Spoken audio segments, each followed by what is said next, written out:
नमस्कार दोस्तों, stock market studies में फिर से एक बार आपको बहुत-बहुत स्वागत है। तो आज मैं फिर से आपके सामने कुछ इंपॉर्टेंट कंपनी का अपडेट शेयर करने वाला हूँ। तो इस वीडियो को पूरा लास्ट तक देखिएगा और अभी तक अपने चैनल को सब्सक्राइब नहीं किया तो जरूर कर लीजिएगा। कंटिन्यूअसली इन्फॉर्मेशन और अपडेट्स पाने के लिए चैनल के ऊपर बने रहिएगा। तो चलो देख लेते हैं कौन सा कंपनी है इस वीडियो के अंदर। फर्स्ट जो कंपनी है जिसके बारे में चर्चा करूँ उसका नाम है वरुण बेवरेजेस लिमिटेड। देखिए वरुण बेवरेजेस लिमिटेड के बारे में बात करूँ तो कंपनी की जो बिजनेस है वो बिजनेस ऑब्वियसली फ्यूचरिस्टिक बिजनेस है क्योंकि इसका प्रोडक्ट का डिमांड हमेशा रहता है। हाँ, सिर्फ सर्दी के टाइम में इस कंपनी का प्रोडक्ट का डिमांड थोड़ा-सा कम हो जाता है क्योंकि कंपनी जो प्रोडक्ट बेचते हैं वो कार्बोहाइड्रेट ड्रिंक्स बेचते हैं। कार्बोहाइड्रेट ड्रिंक्स का मतलब होते हैं जो कोल्ड ड्रिंक्स वगैरह हम लोग पीते हैं तो उसी को कार्बोहाइड्रेट ड्रिंक्स कहा जाता है। तो जैसे कंपनी का जो ब्रांड है आप सभी जानते हैं पेप्सी का। तो पेप्सी का ब्रांड में बहुत सारे अलग-अलग कैटेगरीज़ कंपनी का प्रोडक्ट बेचते हैं। जैसे अगर एक बार आप वेबसाइट विज़िट करेंगे तो आपको कंपनी का प्रोडक्ट लिस्ट आपको मिल जाएगा। अगर आप कंपनी के प्रोडक्ट के बारे में बात करूँ तो कंपनी के और प्रोडक्ट के ऊपर क्लिक करेंगे तो आप देखेंगे तो कंपनी का पेप्सी है, ब्लैक पेप्सी है, माउंटेन ड्यू, स्टिंग से लेकर ट्रॉपिकाना से लेकर स्लाइस से लेकर मिरिंडा, सेवन अप, तो जितने सारे प्रोडक्ट आप बहुत बार देख चुके हैं। एक्वाफिना जो इसका वाटर का बॉटल्स होते हैं। तो इस तरीके से प्रोडक्ट्स कंपनी बेचते हैं। साथ ही साथ कंपनी के कुछ और भी प्रोडक्ट्स है खाने पीने का, वो है कंपनी के ऊपर जो स्नैक्स है, जैसे लेज है, डोरेटोस है, चीटोस है एंड कुरकुरे है। हम लोग बहुत सारे लोग ये भी नहीं जानते कि डोरेटोस और लेज किस कंपनी का ब्रांड है।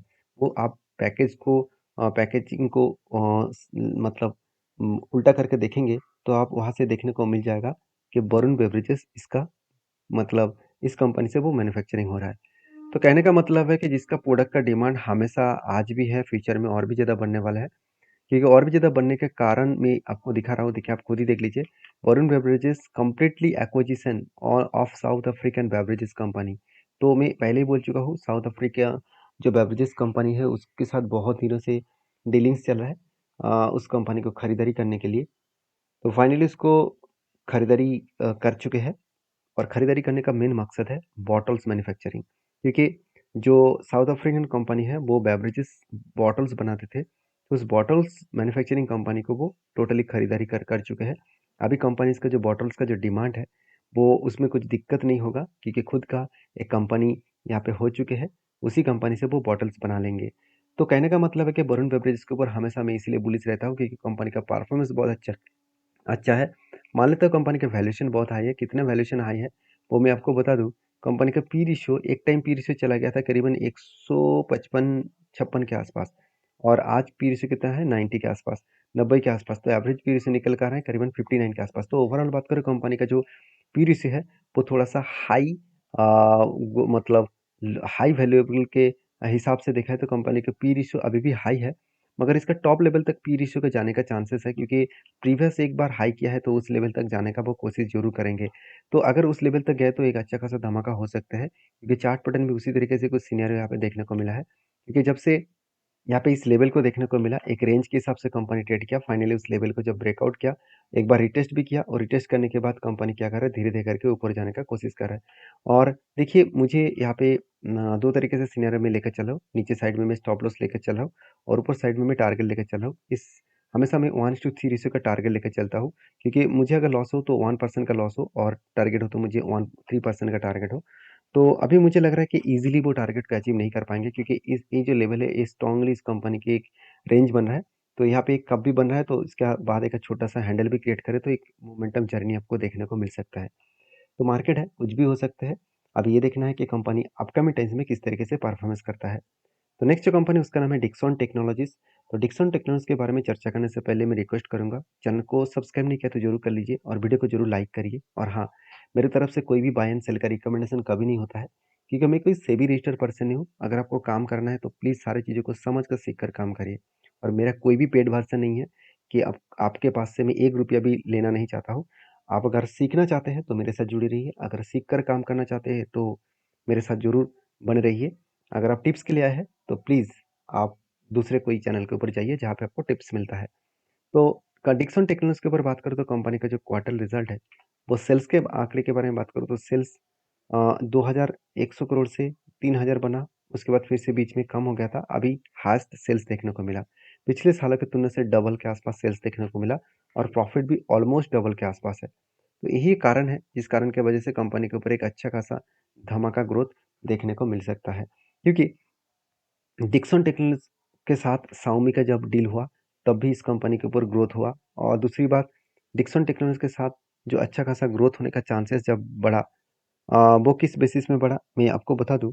डिक्सन टेक्नोलॉजीज एक बेस्ट तरीके से सिचुएशन बनता हुआ देखने को मिले, क्योंकि कंपनी के सेल्स अच्छा हुआ, कंपनी का बैलेंस शीट भी अच्छा हुआ, क्योंकि 53 करोड़ से 1400 करोड़ तक कंपनी का रिजर्व बढ़ता हुआ देखने को मिला। और कर्जा भी देखिए बीच में बहुत ज़्यादा हो गया था, अभी धीरे धीरे करके कंपनी कम किया, क्योंकि 650 करोड़ से कर्जा 250 करोड़ तक आ चुके हैं।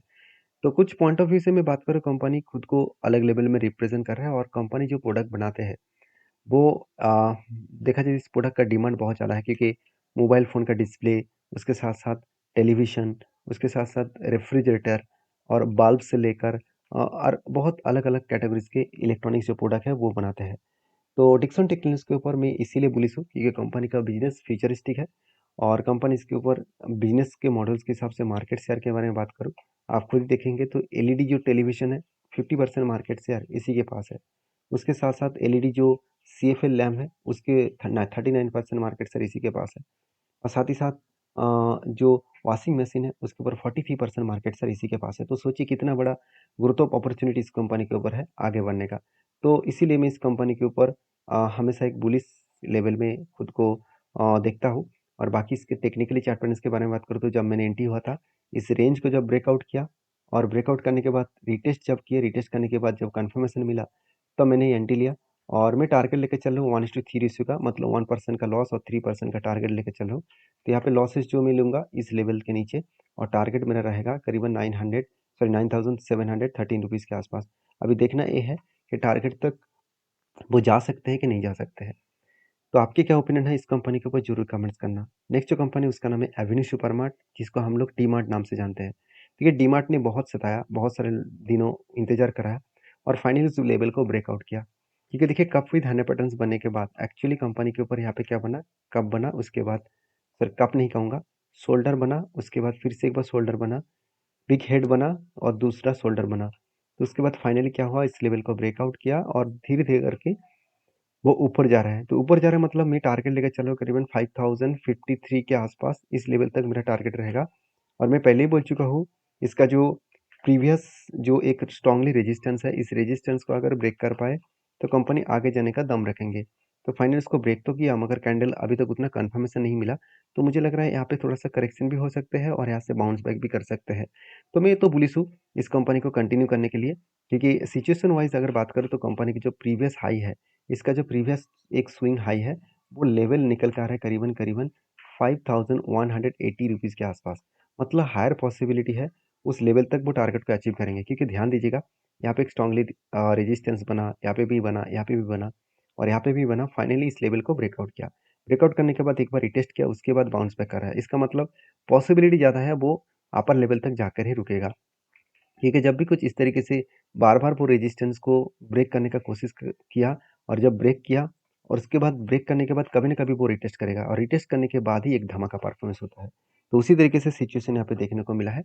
बाकी आप इस कंपनी के ऊपर क्या राय रखते हैं जरूर कमेंट्स करना, क्योंकि ज़्यादा कुछ बोलने का जरूरत नहीं है। एवेन्यू सुपरमार्ट के बारे में सिर्फ एक ही बात कहूँगा, अपकमिंग जो क्वार्टर की रिजल्ट आने वाला है वो बहुत शानदार होने वाला है, क्योंकि पिछले बार 42,000 करोड़ का सेल्स था, इस बार 48,000 करोड़ के आसपास सेल्स देखने को मिल रहा है। और एक्सपेंस को मिटाने के बाद 2300 करोड़ से 2400 करोड़ तक कंपनी का प्रॉफिट ग्रोथ यहाँ पे देखने को मिला है। तो बेस्ट तरीके से यहाँ पे प्रॉफिटेबिलिटी ग्रोथ यहाँ पे अपकमिंग टाइम्स में देखने को मिलेगा, और शायद इसीलिए कंपनी के ऊपर एक जर्नी पहले से ही स्टार्ट होना शुरू हो चुके हैं। मैं पहले बोल चुका हूँ कि क्वार्टरली रिजल्ट के दिन बहुत सारे लोग टेल लेते हैं, बहुत सारे रिटेल पब्लिक टेल लेते हैं। मैं सबसे पहले मार्किंग कर दूँ, क्योंकि रिटेल पब्लिक को यही लगता है कि रिजल्ट अच्छा हुआ तो अभी जम होगा, मगर बड़े इंस्टीट्यूशन पहले से ही उसके ऊपर एंट्री ले लेते हैं। जैसे ये जो चार्ट बन रहा है, आपको क्या लग रहा होगा कि वो चार्ट इसीलिए बन रहा है कि कंपनी क्योंकि जर्नी को आप देखकर ही समझ चुके होंगे किस तरीके से हाई वॉल्यूम के साथ ऊपर जा रहा है। इसका मतलब यही है कि कंपनी अपकमिंग टाइम्स में रिजल्ट अच्छा आने वाला है, तो जिसके चलते पहले से जर्नी होना स्टार्ट हो चुके हैं। बाकी आपकी क्या राय है जरूर कमेंट्स करना, क्योंकि इसका रिजल्ट का डेट अनाउंसमेंट हो चुका है 29 ऑफ मई, इस दिन में रिजल्ट आएगा। तो उसके पहले ही आप इस कंपनी के ऊपर रिसर्च करके काम करना। तो वीडियो में जानकारी अच्छा मिले तो प्लीज़ लाइक करना। मिलते हैं नेक्स्ट वीडियो में, तब तक के लिए धन्यवाद।